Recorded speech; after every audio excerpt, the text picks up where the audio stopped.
What I'd like to do today is skate you across some big issues and diving into relevant detail, because the story I'm going to tell, the potential of regenerative agriculture, I think it's an unbelievably exciting story. I wish our politicians knew more about it, because we provide some of the best solutions to big issues to do with our earth systems, climate and things like that, but also the exponentially increasing issue of human ill health that's happened post the Second World War. A lot of that comes from some of the negative aspects of industrial ag. So it's a great story, and we'll have to talk about some of the issues challenging us up to now that's led to this. So that really sums it up. If we can regenerate healthy landscapes, from that comes healthy food and fibre and healthy profits. Yes, it can be incredibly profitable for a number of reasons. And a healthy people and a healthy planet. Sounds like a big claim, but I'm going to show you why I'm saying that. So when I'm talking about regenerative agriculture, when I went back to university after nearly 40 years break, that intervening period, we'd had the rise of computer and electronics and systems thinking, and a lot of ecological work which started to explain what are called complex adaptive systems. And the complex adaptive systems can be our own farms, a catchment area, can even be the World Wide Web, but it's hugely interrelated, and they've now begun to understand the key principles behind those sort of big systems. And I had to lecture master's students, and so I had to get my head around it, and there's about 12 characteristics of these complex adaptive systems, like an ecosystem. And there's two particularly that got me really excited, and one of them is the idea of Mother Nature has inbuilt capacity to self-organise back to greater complexity, resilience and health. That idea of self-organisation, if we enable her. By simplifying our landscapes through damaging properties, we inhibit that. But if we enable it, you can get this ongoing improvement of diversity and health. And to me, that was incredibly exciting. And within that, any system are these properties, if you like, experimental traits that nature can pick and choose to do that change. They're called emergent properties. And so they're the two that really got me switched on. And so the word regenerative really does mean open-ended improvement in a way. And there's also, if you go back to the Latin roots, there's ethical, moral issues attached to it. So whether it's the holistic grazing or using biological inputs in cropping, or some of the new cropping that I'll talk about today, and old systems, I mean, a lot of the stuff we're talking about, we've got a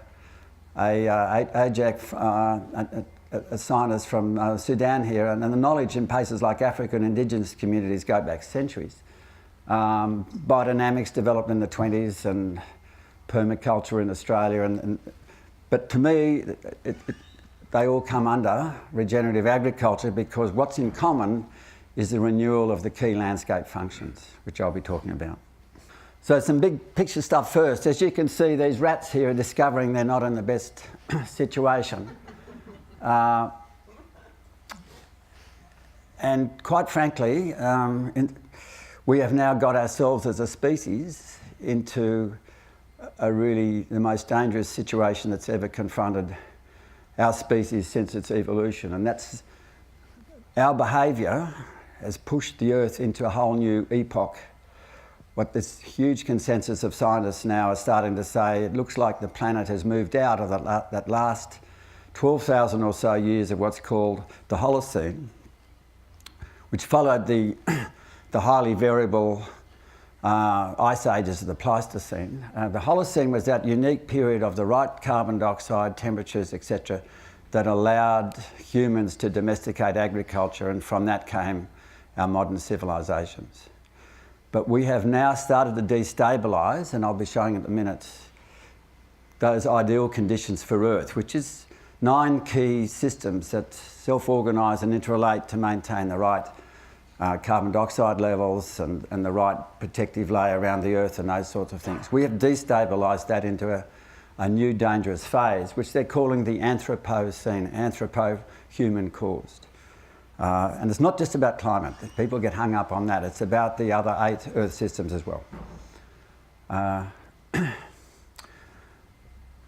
On the left, so what I'm saying is that I believe it makes world wars look like storms in teacups, this crisis now confronting humanity. Some of the scientists are saying we may only have 2 decades to turn around things like too much carbon dioxide before we get to runaway events.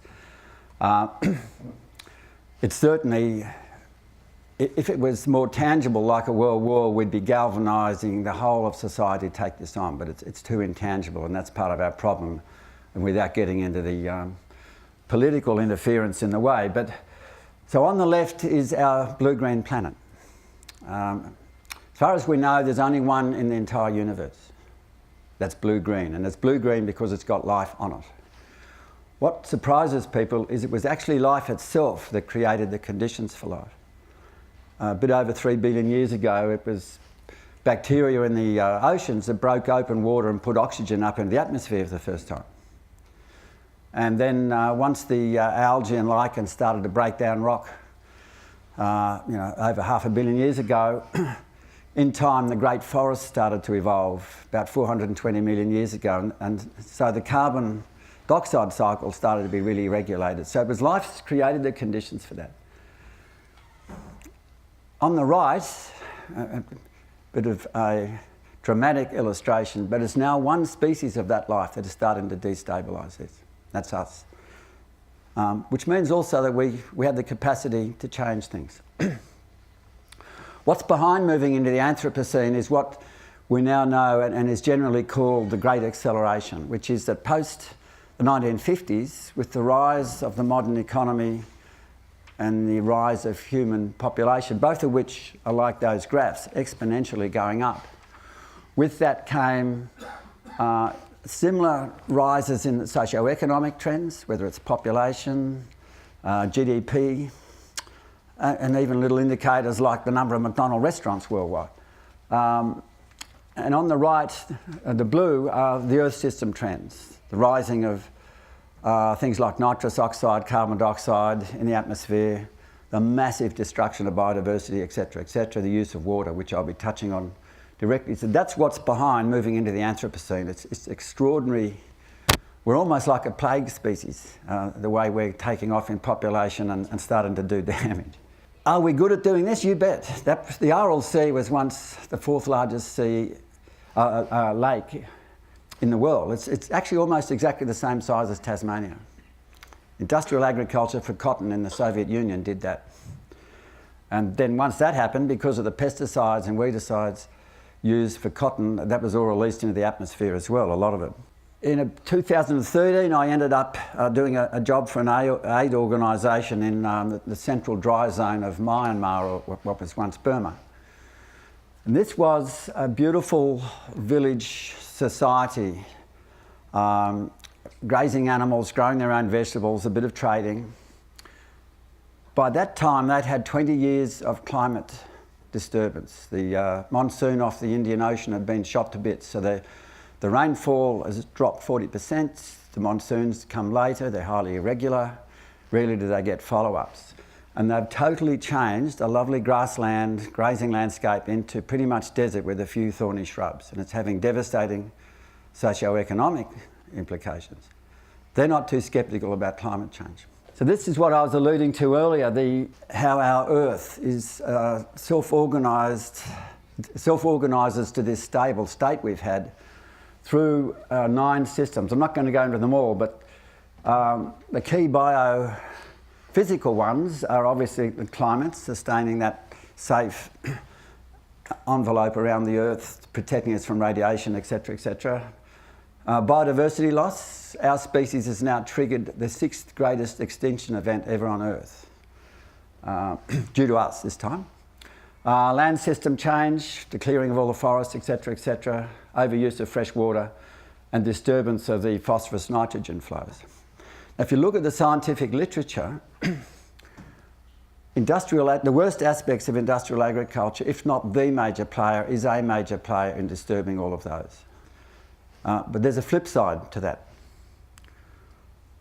And I see it as grounds for hope, and that is that a regenerative agriculture that renews the landscape functions can help turn that around. And that's why I'm so positive that this new agriculture that's rapidly growing. It's not a new agriculture, many of its aspects are very ancient, but it holds the potential to really address this greatest challenge that our species has ever faced. And so, how do we get into the mess? There's a reason why I've put a hyphen between agri and culture, and that is, it's, as one farmer says, it's problematic square foot of real estate between our ears. It's the worldviews and beliefs and paradigms that we've grown up with, which relates to how we're going to treat our land. And as I'll show you in a minute, I trained with a particular paradigm that did enormous damage to our farm, and it ended up costing us some land, which we had to sell. But I'll go back a step. That bright green area in the Middle East is what's called the Fertile Crescent. Syria, Iran, Iraq, that sort of area, around to Libya. And that was where our Western type of agriculture first evolved. 10 or 11,000 years ago, just after the Holocene gave us the settled conditions. It's where the first small weedy plants that are annual weeds, very good at producing lots of seed and then dying, they domesticated the barleys and wheats to become our modern cereals. And the first sheep and goats were domesticated in that area, and later cattle. And that environment was incredibly rich, beautiful, diverse, spongy grasslands. A lot of the Mediterranean was forested. And beautiful river valleys, the Tigris, Euphrates, where a lot of those civilizations evolved, wonderfully rich alluvial soils. But things started to go wrong. And here's Plato, way back in 360 BC, whinging about how much of the Mediterranean had been cleared of its trees. And he's saying the eroded hills around Athens are like the skeleton of a sick man, all the fat and soft earth having been wasted away. Have a look at that area today. Syria, Iran, Iraq, Libya, top end of Africa in the Sahel, Chad and those countries. They're all desert, constant droughts and associated social conflict. That's what this new type of agriculture has done. And a key part of it is that if you look at your geography and your science books, we all learn about the water cycle, the ocean, water coming off the ocean and recycling with clouds, etc. To me, as a landscape manager, the devastating loss has been we've destroyed the small water cycle, that within our own landscapes, that gives us heavy mists and fogs, hydrated country, etc. And looking at the early surveyor and settler records in our area, which was settled in the 1820s, if you look at some of the early writings, into midsummer days there were still mists and fogs around. These guys write about going for a ride on a horse in a January day and getting totally soaked from the knees down, that sort of thing. And we've lost all that. You'll now see in sites creeks, which were never there before, which drains the landscape, like draining the blood out of a human, if you like. The spongy grasslands were destroyed through set stocking and overgrazing very early on, and then we put the plough in and further did the damage and started this process of desertification. What we've lost in the small water cycle, through that loss of those wonderful carbon-4 summer active grasses, kangaroo grasses and stuff, which were so palatable that the stock ate them out through repeated grazing, those sort of things, and the forbs, with this incredibly active root fungus associated with them, the Mycorrhizal fungi. And we forget that our bandicoots and bettongs and all those little marsupials that disappeared pretty quickly, that was their favourite food, and they spread that fungus regularly with their digging, etc., as well as opening up the ground and mulching it. Those original grasslands were unbelievably soft and absorbent through that sort of function. If you put a penetrometer to measure soil compaction, you got really low levels like 150, they were that absorbent, compared to some of the set-stocked, over-tilled country that we have across a lot of Australia now with PSIs well over 1,000. You can hardly put a penetrometer in, especially if you hit the hard pans. So this porous soil, late in the afternoon, evening, when you get that switch over in the photosynthesis period, because of all the moisture, overnight, you had this layer of moisture about 1 metre high sitting over your country. And within minutes, coming into the evening, damp patches would suddenly appear in the grasslands. It was the moisture coming up out of the earth because there's incredibly high relative humidity going on. So every night, those mists and fogs and moisture were being captured. And in country like ours, grassy woodland and healthy grasslands, what was once healthy, you're grabbing between 1 and 2 millimetres a night of this extra moisture. That's 12 to 18 inches or more a year extra bonus rain that we're not getting. That's the value of the small water cycle that we've destroyed. And that's effectively what's happened through practices that evolved in a young Northern Hemisphere, both tools and attitudes that came to Australia. We destroyed this small water cycle very quickly. So the key message I've got, and that green picture at the top is just that, if you like, the skin pores, the stomata of plants that breathe in and out that moisture through the night. We can't probably go back. We can't heal all the incised creeks and replace those spongy grasslands, obviously. But through regenerative grazing and cropping that I'm going to talk about, we can part restore the small water cycle and regenerate the landscape functions.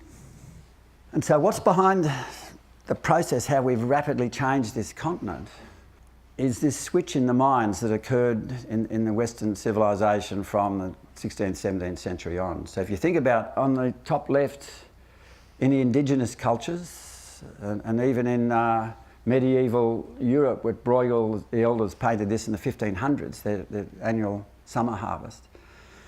You could say they had, and there's been plenty of historical writing on this, they had what you'd call an organic mind. Those cultures did not see themselves as separate to Mother Earth. They saw themselves as indivisible with Mother Earth. So what you did to her, you did to yourself. We then went through that remarkable phase of Western culture. From the Renaissance, we had the scientific revolution, and then the industrial revolution, the capitalist revolution. We've now got to the almost the lunacy stage of economic rationalism, this growth for the sake of growth, which means endless destruction.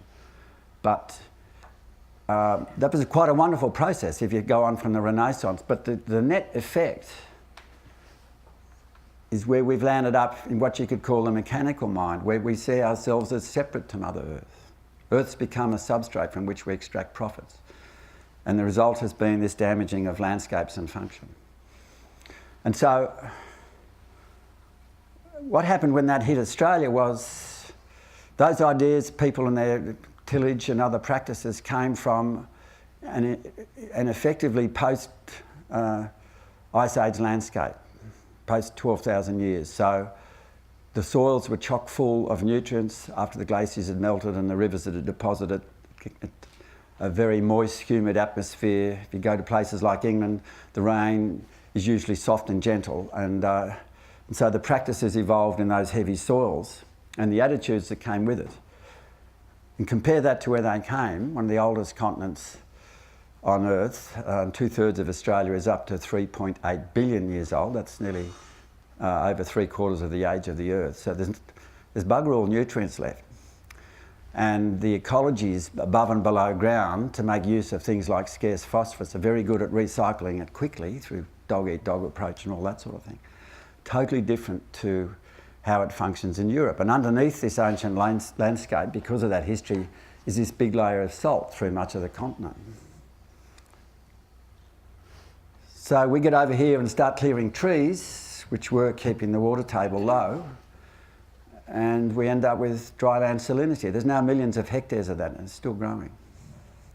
So it has to be handled in a totally different way with a different approach to the mechanical mind. Well, we do that sort of thing. That topsoil was once where that red arrow is at the top.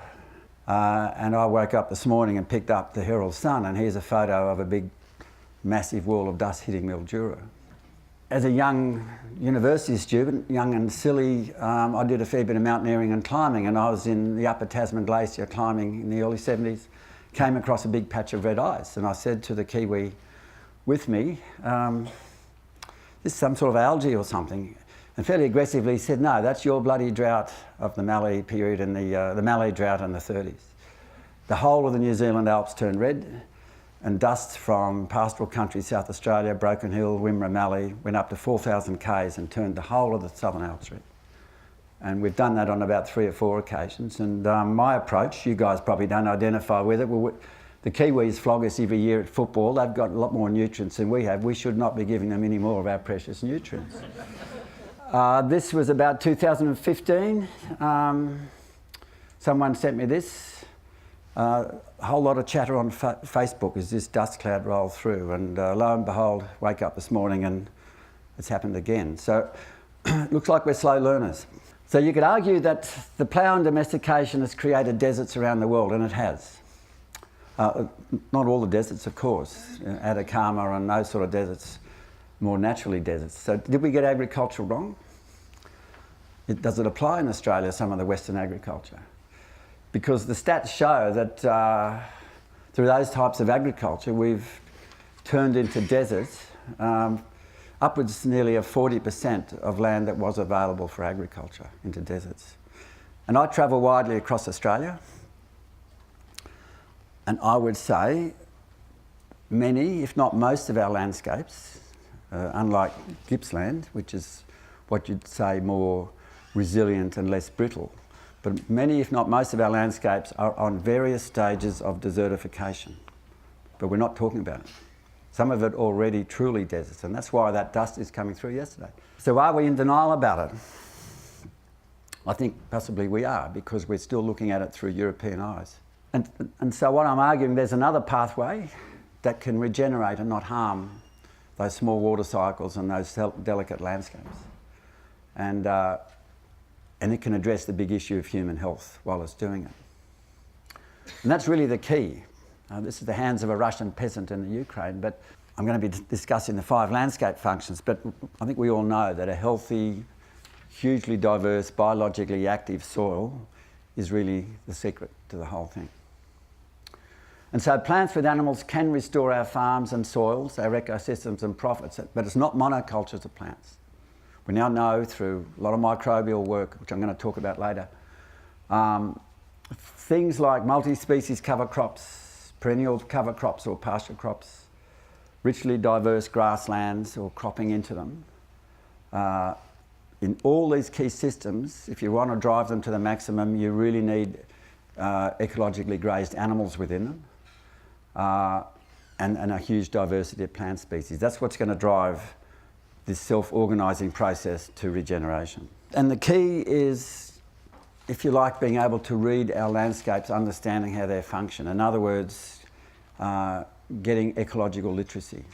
And I was totally illiterate when I started farming.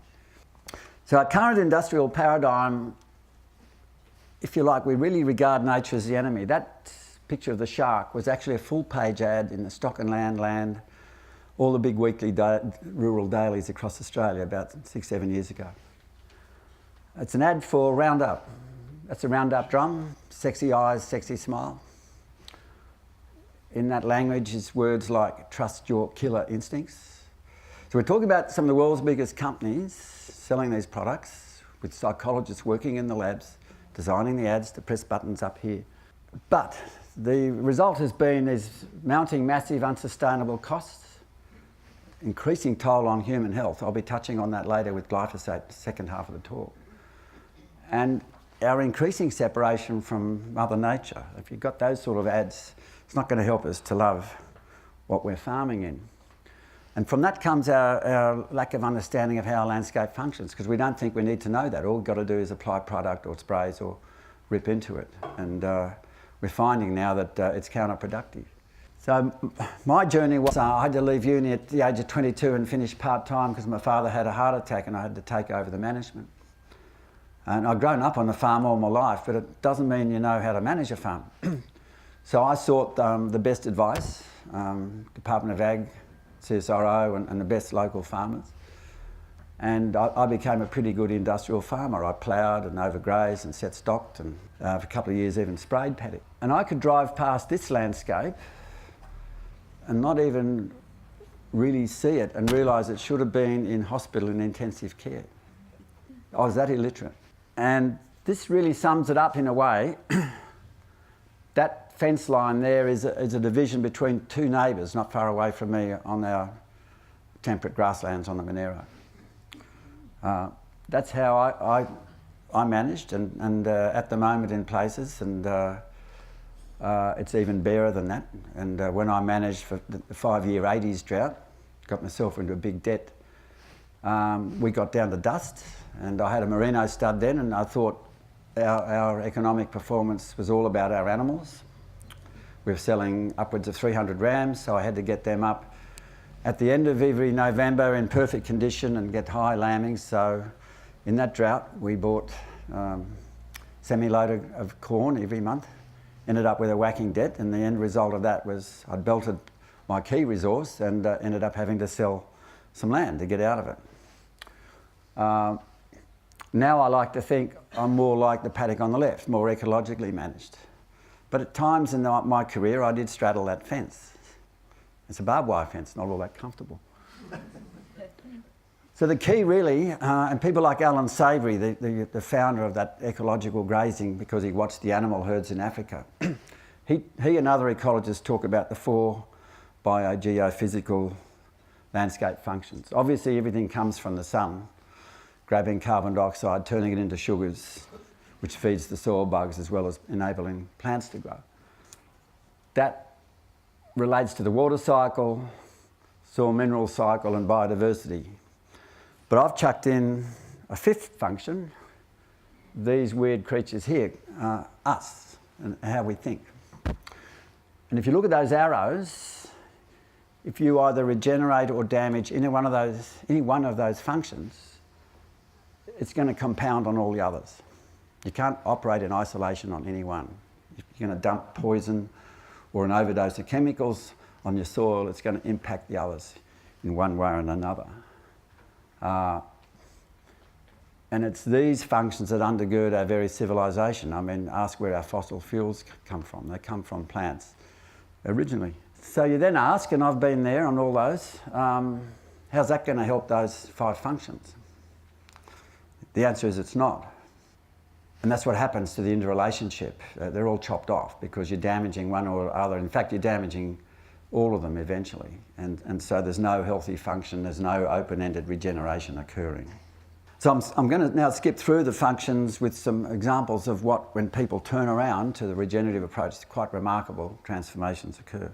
So it's really fairly simple. I'm not going to go through the basics that we learn at school and everything of photosynthesis. But I see my role now as a landscape manager of stacking on as many solar panels, the leaves with green leaves with chloroplast in them, as many as I can per hectare for as long as I can through the year to keep those sugars going in and driving the whole system. And as I say, this function impacts all the others. And when you get it right, you get some remarkable results. So we now know through regenerative grazing approaches or things like multi-species cover cropping, where the object is to get great diversity of function and operation. And if you want to drive the new cropping to its maximum, you need animals in there to lay down cover on the ground. Or if the ground, like there's now farmers up in the sugarcane belt, totally eliminated any nutrient runoff into the barrier reef through this sort of stuff. But at times the ground gets too wet, so they're using certain machines like crimp rollers to lay down their cover. But I'll get onto why we need cover and stuff later. So I've stayed with this guy in Zimbabwe, a really tough 7-inch rainfall country in the Karoo, Norman Kroon. When he started farming, he was one of Alan Savory's first clients. So when he went out there in the late 70s, all the country was like this. He had to walk a kilometre to find a perennial plant. 400 years before the Dutch and the English arrived, that had rivers with hippopotamus in it, that country. Human management had turned it to that. He then set about ecological grazing. And today, his family now are running more than 3 times what he started with more than 3 times the production, just through that ecological turnaround. You can see the diversity, shrubs, grasses, how soft the ground is, etc. from that. And it's all about changing all those functions, but starting by getting ground cover and grazing his animals to put energy and changing the whole situation. Same's happening in Australia. It happens even better in country, what you'd say, high on the resilience, non-brittle scale. And the deserts are what you'd call very brittle environments. You've got to handle them more carefully, but it operates across. This is up near Bowen in the wet tropics. So that red arrow there is the same tree in each photo as your benchmark. This had 100 years of set stocking, overgrazing, bad burning practices. The ground's rock hard. You get a big subtropical rain up there, you'd probably lose 80–90% initially in the runoff because it's that hard. They swung over to holistic grazing, and within 10 years, that's the result they're getting. They're double stocking numbers, they're getting recruitment of their grasses and shrubs, etc. The woman that runs the show, Garlone, told me that this, when they were in that 10-year previous period, it was steep-sided active erosion gully. Today the battens are down to 45 degrees. And she told me the other day when I was up at Mackay doing workshop, they've now got a whole lot of eucalypt seedlings coming in that creek as well. So, and I'll get onto it, but that's the healing action if you properly manage your animals. One of the great furphies I read in history books particularly, which is regurgitated, is how the cloven hoofs in Australia have damaged the landscape. It's not the cloven hoofs, it's their mouths. If we holistically graze the animals properly, the hoofs are a constructive tool. It's the set stocking, and then the damaging effect comes from the compaction, etc. But properly managed, they're a positive tool. This is way up in the remote Kimberleys. This family, Swiss family that came out of Zimbabwe, didn't have the money to buy freehold, so they leased this country way up in the remote Kimberleys. Not even a road in there, so it was the cheapest land they could find. It had been flogged to death by feral donkeys and cattle. They set about domesticating the cattle, and as Chris Hengler told me, because they're so remote, the simple tools they had were solar electricity, animals, and human ingenuity. And that's that same country today, just through shifting to an ecological approach. Just one more Queensland example. This is now the dry tropics, just north of Rockhampton, across the Fitzroy River. This is 7-year turnaround. That's what it was like, 150 years of continuous grazing and burning, rock hard. And you've only got to drive through the Fitzroy River there and see 100-foot banks of the massive water that comes off some of the landscapes. And that's the progression over that 7 years to the wet season in 2013, seven years from there to there. Fairly dramatic when it's really well executed. That's worth a thought. The point I want to make is, once you start to engage with your landscapes and start to get some ecological literacy, your total relationship and empathy with the land shifts. Because whether it's ecological grazing or multi-species cropping, it's a constant iteration. You've got to read what's going on, you've got to react to it, because sometimes half a day too long in a paddock can cause sort of 6, 12 months or more damage.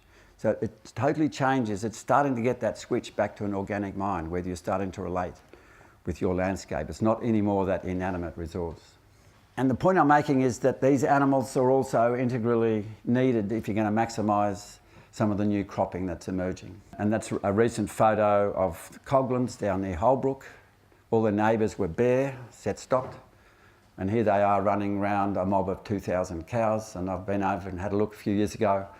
What were once incised creeks in red gum country, the battens are now levelling out, and there's red gum young trees and suckers, river reds coming right through the whole place. Pasture and cover cropping are where you combine grazing and cropping together so that there's mutual benefit.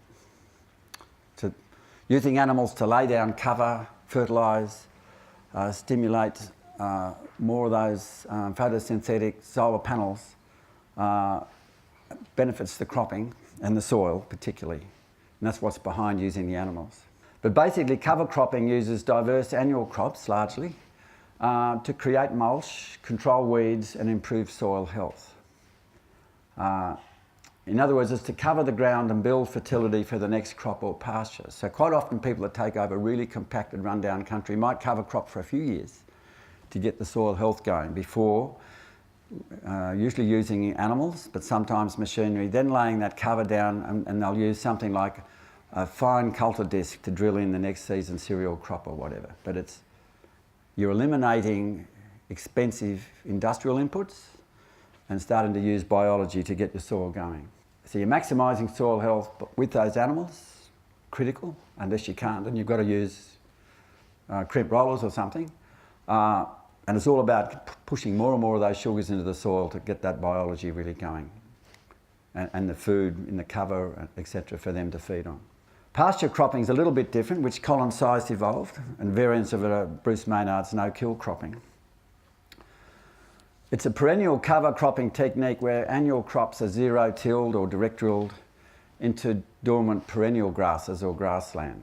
And here you can see the dry native grasses and the winter cereals or edible canolas drilled through them. But again, animals in rotation are integral to this. And what happened with Colin, a bushfire totally burnt him out. And he ended up with no fences, no wool shed, no house, lost quite a few animals, had a silo of oats, that's all he had. Couldn't afford anything to go cropping. He had a lot of the summer active native grasses, the C4, red grasses and stuff like that. And they go dormant going into the autumn, just as most of the cereal crops up there are put in. And he said, why don't we just drill it straight in? Well, they won't be competing too much for the winter.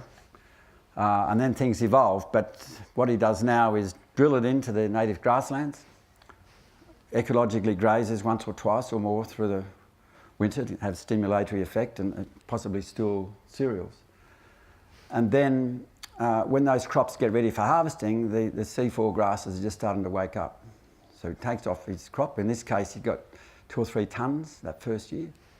Then harvests the cereal crop, and you've then got your green solar panels for the stock coming through on top of that. So he's put those green solar panels on for a lot more of the year, even upwards of 12 months in a reasonable season. It's a totally different approach. So here's one of the wonderful tools. Depends which way you look at it. In their guts are many of the similar microorganisms, etc., to what's in the soil. So if you go through a really shocking time, like a bit further north from here, where everything's bare and you lose some of the soil biology, or if it's been mismanaged and you want to get things going, these guys will inoculate some of the missing ingredients back into the soil. Great fertiliser machines. Yes, the cloven hoofs can be damaging if badly managed, but they can also be wonderful constructive tools, massagers, chip open hard ground, etc., etc. And of course, terrific mowers if properly managed. And that's really the secret to some of the revolution that's occurring. Cycle number 2, the water cycle. I could show you a lot of photos like this where people start to drive the solar, water, soil mineral, etc. cycles, get an absorbent soil. You get a big rain event, which we're not like England. We tend to get some big events, and if your soil's not in good condition, you're going to lose a lot of that very precious resource. In this case, central west New South Wales, over 3 inches in 2 hours. Compacted soils of a neighbour across the fence, probably lost 80% of that rain. This guy, Nigel Kerrin, trapped virtually 98% of it. And I've got plenty of examples I could show you of up to 6 inches. You get your soils hydrated, soft and absorbent through the soil biology, etc., you're going to triple rainfall events. Sort of a no-brainer. And what's the key driver of our whole operation? It's moisture in the ground. But the point is, an effective water cycle requires active management. This is in Mexico, one of the savoury clients. That blue arrow is the same point in that landscape, 27 years apart. So the same as Queensland, overgrazed, set stocked, all the water's in the bottom, in a big pond. Handy for having a watering point. 27 years later, there's no water visible. Extraordinary regeneration. I would bet there's 10,000 times more water on the right-hand side in that landscape. It's not visible. And you could also bet you've got a pretty good small water cycle starting to work again. And so we get our tillage and overgrazing wrong. I've been to America twice now in the last 4 or 5 months, out in the cropping zones as well. They're the same as us across our croplands, and it's happening in South America and elsewhere. Underneath that annual plant root depth, there's this hard pan across millions of hectares now of our croplands, because that's on the left, because that's about where the annual roots are going, and the hard pan's just underneath. Here in a properly cropped and grazed country, you've got your perennials and your forbs punching down, creating hollows for water, feeding your bugs and the whole thing. And it's chalk and cheese as far as water absorption and soil biology and soil function. And this is a bit of a shock when you first come across the research, that you destroy the cover and expose bare soil through tillage or overgrazing, which is the main cause of desertification. You get some dramatic negative impacts, like bare soil with splash erosion. They're now finding that on bare soil, that will cause more compaction than tillage, with that sort of physical impact. We've got to keep our ground covered. It's the secret. And that's a visual from the States. I mean, their prairies are extraordinary. Some of the recent research shows a healthy prairie over there could have 700 different species in it. I'm aware in Australia maybe 300 plus. And a healthy grassland has huge diversity of both species and function. Annuals, perennials, forbs, deep-rooted plants, legumes, a whole box and dice. That's what modern cropping's doing. It's cutting out all that, which feeds the bugs and creates porosity and all the rest of it and accesses nutrients and the whole thing. And we've got this hard pan and there's nothing coming up below that. And a bit of a rule of thumb that some of the grazing courses teach, but most of the basic principles of some of that holistic grazing I'm showing you is give the plants, the grassland, long rest period to recover. What happened in Australia, if you think about your succulent, broad-leaved, summer active grasses like your kangaroo grasses and the other valuable ones, because they're so tasty and are set stocking, the stock eat them first, then they'll graze for a while, and as soon as those poor old plants start to make more leaf, they come back and eventually they die through lack of energy. And so that's why the rest period, as in those animal grazing herds in Africa, driven by predators, constantly moving, dunging and urine enormous density, but they're not coming back for up to 6 months later. And that's where Savory worked out. He asked himself, you've got millions of animals in a herd, how come they're the healthiest grasslands you'll ever see? And that was the basic principles that led to this understanding. So the principle now, that's pretty much the management courses you can go to, if possible, take 50% of what's there, and if you've got enough density, get the animals to lie rest down as mulch, and it'll spring up. Because once you start going over 50% take, I mean, you need about that 2 to 4% root die-off, because that helps feed the bugs. But if you start overgrazing more than 50%, you get an exponential die-off of roots. And so when you do get your next rain, your poor old plant has to use a lot of energy just cranking up again. This is one of the prairie perennial grasses that's now commercialised, the first commercial perennial grass for both beer and cereal. But that just gives you a feel. That's the annual cereal depth. And these perennial grasslands, just like ours, have co-evolved over millions of years, a whole lot of interaction, all playing a part. And we try and simplify them down to just one or two. Mother Nature doesn't work like that. And a month back I was doing some work in the States and at a conference, and this guy, Alejandro, at the southern end of Texas, you've got the Chihuahuan Desert, 8-inch rainfall country. It once had buffalo grazing healthy prairies. That's why that fence was there once, to divide livestock. You can't run anything there now. Can you regenerate some of this most brittle landscapes on Earth? Well, yeah, these guys have shown how to do it. You can see how dry it is from an aerial photo. 8-inch rainfall country, they get most of their rain in the middle of the summer months. And they've used animals to regenerate it. So that's what it looks like, most of it today. And that's a small gully. Some of them are 20, 30 feet deep. And this is common across the world in what I call these brittle, delicate, fragile landscapes. And not many grasses, just a few old shrubs. And they then got rotating cattle in this country. And Alejandro's got lots of country that looks like that. Original prairie grasses are starting to appear.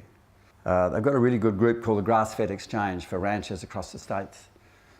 And they showed a friend of mine making films for the regenerative agriculture movement, and he showed this couple in Texas who run 6,000 cows in a mob in a rotational motion. They're quiet as anything.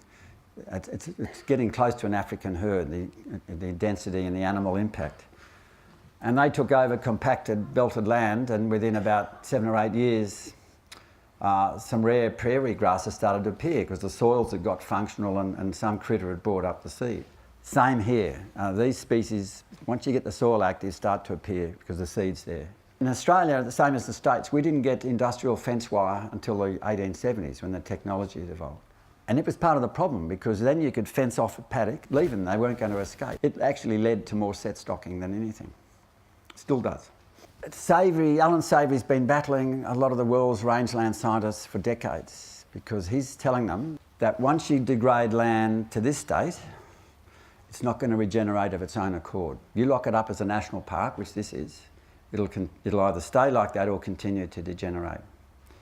And the modern ecological theory talks about the basin theory, that if you have a healthy, as this country was, reasonably healthy grassland, you then degrade it, you drop it to another level. It's not going to build back up without an injection of energy to get it going again. And the animals are providing the energy, but in that state, it's not going to change. And there's some really good stuff in Australia's brittle country, the Territory, Western New South Wales, of creating water ponding, but it's not changing the whole landscapes. So that's not going to change the whole box and dice either. You've got to inject the energy and the manure and the animal impact, which is what that African example was for Savory. And I've particularly put in this artistic representation of wildebeest crossing a river to give the idea of the energy going into some of those African grasslands. And that's really what's behind the secret of ecological grazing. And they now think there could have been up to 80 million bison doing the same in America. And the reason holistic grazing, and I'm talking about southern Canada, northern Mexico and the prairies, the reason it's working in Australia is not just the basic ecological reasons, but a lot of our native grasses are light African seed grasses that have come across. So their adaptation, there's a lot of those grasses are stimulated by ruminant saliva and that sort of stuff, and so it still applies here. So this is Alejandro's property last year, midsummer, a neighbour a few kilometres down the road, traditionally managed. Alejandro's property here. It's quite dramatic. And so, yeah, wonderfully constructive tools. And in that brittle country, when you do get a rain, you've got to treat it very delicately, but you put cattle in when it's soft, they'll start to create indents. The dung starts to do this sort of stuff, creates a new environment. If you can get dung beetles in, they're going to start playing a pretty cheap solution to getting fertility into your soil. And in this case, 2/3 of that dung manure is taken down into the soil to start creating a healthy soil biology. So that's the end of the water cycle. And this is the key one. In a way, really, it's what it's all about, healthy soil biology, that world underfoot. So our soil microbes and other life, as I've been saying, require plants for food. And the natural world is this complex interrelationship. It's no different under the soil to above ground, an Amazon forest. You can have Amazon forests under the soil. 93% of non-plant organisms are actually microbes. We can't see them, that's why we're not too good at recognising them. And it's these plants that I've been discussing that feed the whole process through their root sugars, etc., etc. And really I talk about, and not just myself, leaders in this field will talk about, we've got to have an iceberg look about our soils. Most of our soils are upside down icebergs. There's bugger all biology under the ground. We've got to start looking like this on the right. And that's our Dust Bowl equivalent in the States. Beautiful, diverse, healthy prairie grasslands in the 1930s, put the plough in and overgrazing, and New York and Washington gets what they call the black blizzards. And we've done it here too. So that's the guts, a soil food web, which you would have heard from Elaine Ingham and all the good soil scientists around.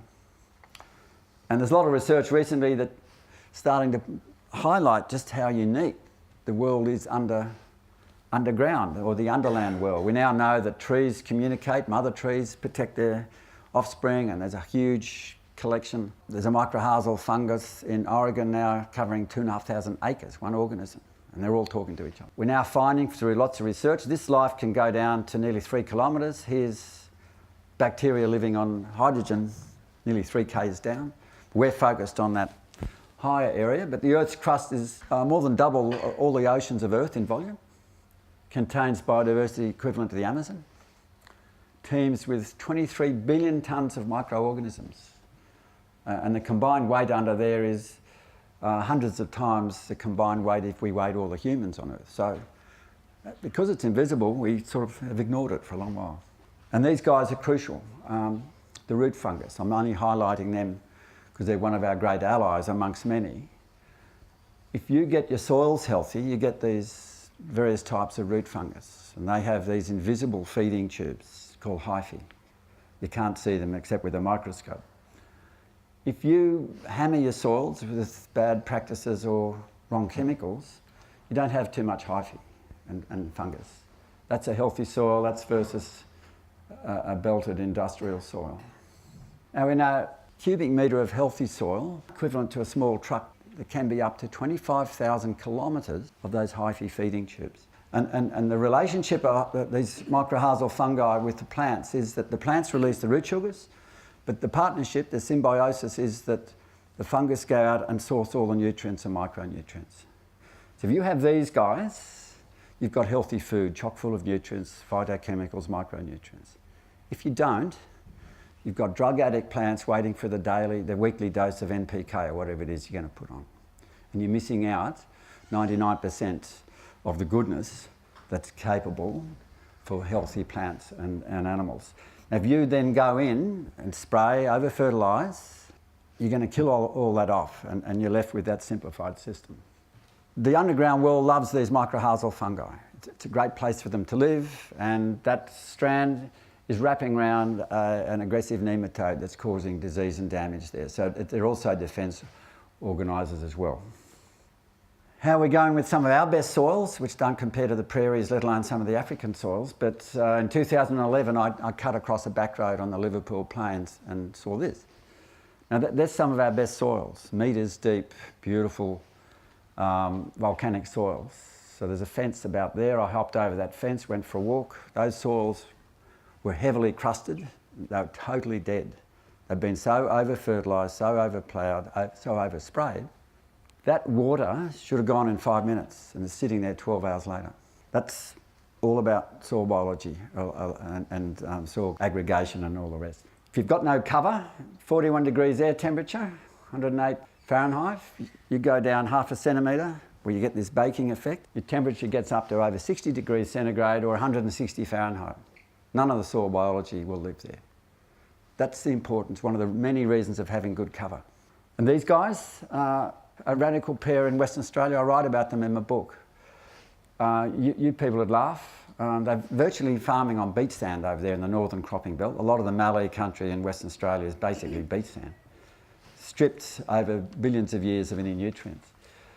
They've grown a business from 600 acres to 30,000 without any debt, compared to most of the cropping belt, which in the last 10 years has got hugely into debt through collapsed grain crops, frosting, and the occasional wet year damage at harvest and stuff. They've eliminated all industrial inputs, combined worm juice, vermi-juice with compost extract at the point of sowing, and they're now growing crops.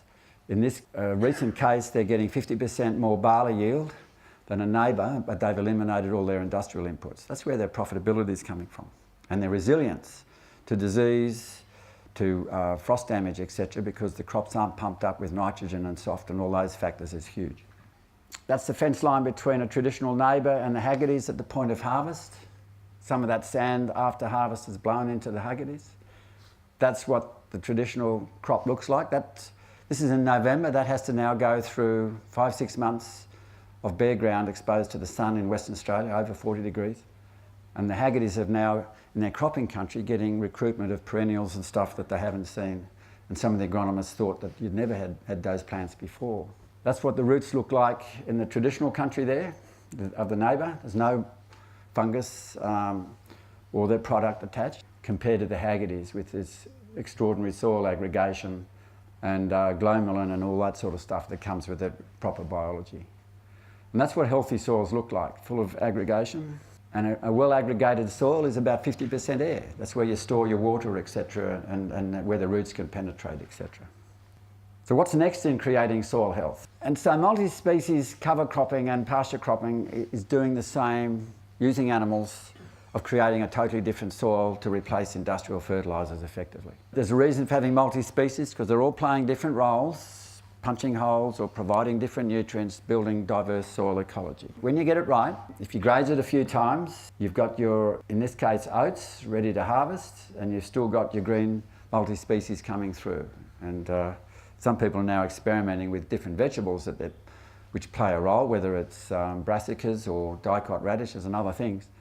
And if you wanted to, you can start harvesting vegetables under that as well. But legumes, the whole box and dice. But this guy is really pioneered it in the States, Gabe Brown. That's his recent book. It's really worth having a look at. That's his cover crop laid down with his cattle, and that's the next crop is drilled in through it with coulter discs. And he has 5 basic rules for soil health in his cropping, and he's totally changing the top end of the prairies. He's getting 400 or 500 emails a day from concerned farmers who are trapped in the industrial system, particularly with the American crop insurance program.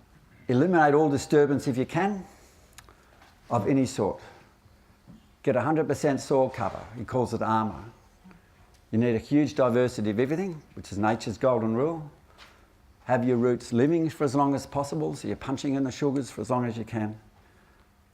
And these animals, which he uses with electric fences, to do that covering and dunging and urine and disturbance. That's his soil underneath.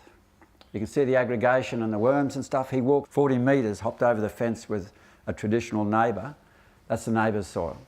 That's what Gabe's was like 15 years ago. If you put a penetrometer into that, if you didn't break it, it'd be over 1,000 psi.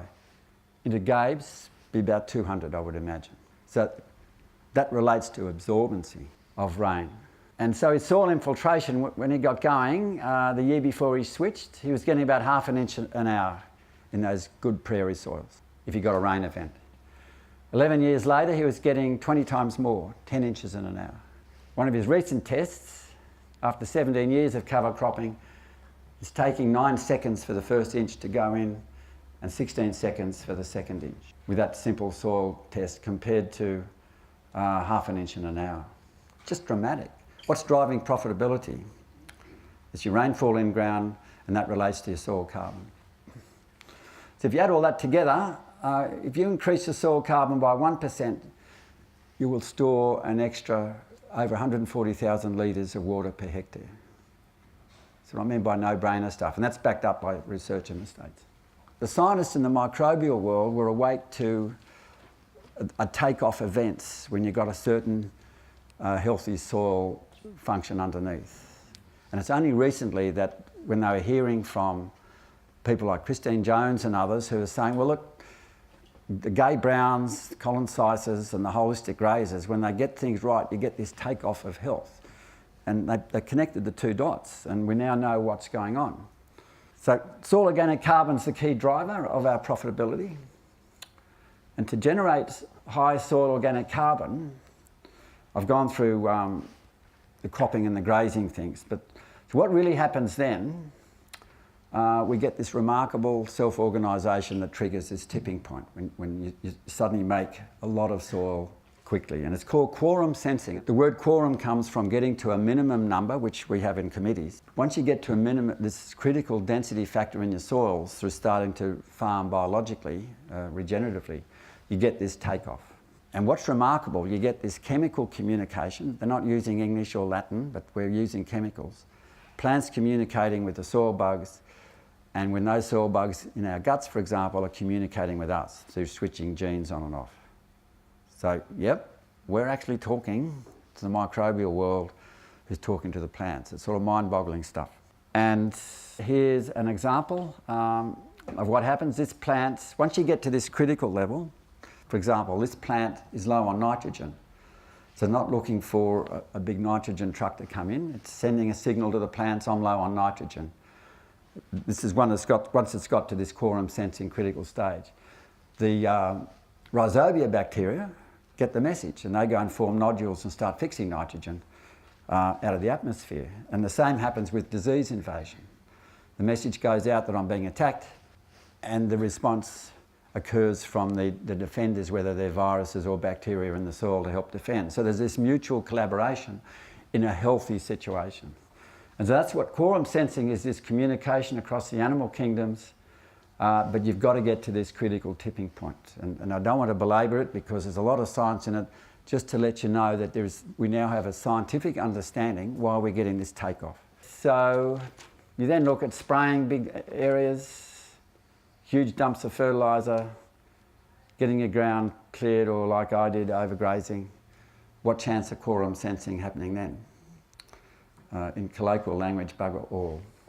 And just finally, the fourth function is, of course, biodiversity, the fourth landscape function. And because of land care and CMAs, I'm not going to belabor this, because you know full well that if we get systems healthy, you're going to get pest control from birds and insects, and the whole box and dice comes from your biodiversity.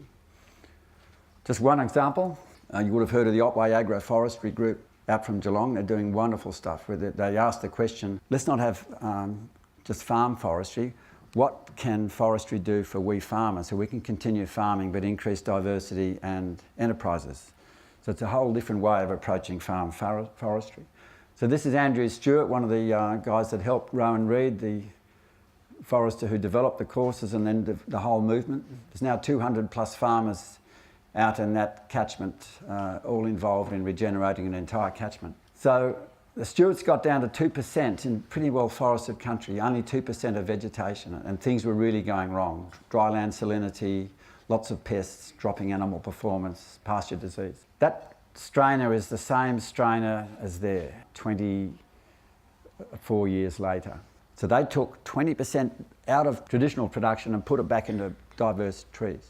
Even with that country out, their overall production and profitability has gone up through better lambings and calvings, less disease, the whole thing. But the other thing is they've now stacked in 6 or 7 more enterprises, not just from their well-managed agroforestry, beekeeping, bush tucker, farm tourism, etc. So they've increased their social and economic resilience. And when they got going, they looked at this salt country with capeweed and stuff, and Andrew's wife said, well, why don't we fence off a few acres and plant a whole lot of nice native flowers? That's what it looks like today. That's some students I took out there when I was teaching down at William Angus. That's now a major enterprise. She sells cut native flowers into the restaurants on the surf coast. And then we've got options, and there's a guy in this room with his multi-level farming. We haven't even started to look at grazing and cropping under trees and other vegetation in our landscape that's dropping down food, whether it's acorns or whatever. So I think that'll take us to the break, and we'll explore some more ideas later. So that's, in a shearing shed term, we call this a smoko break. I know it's politically incorrect, but we'll leave it there, thanks.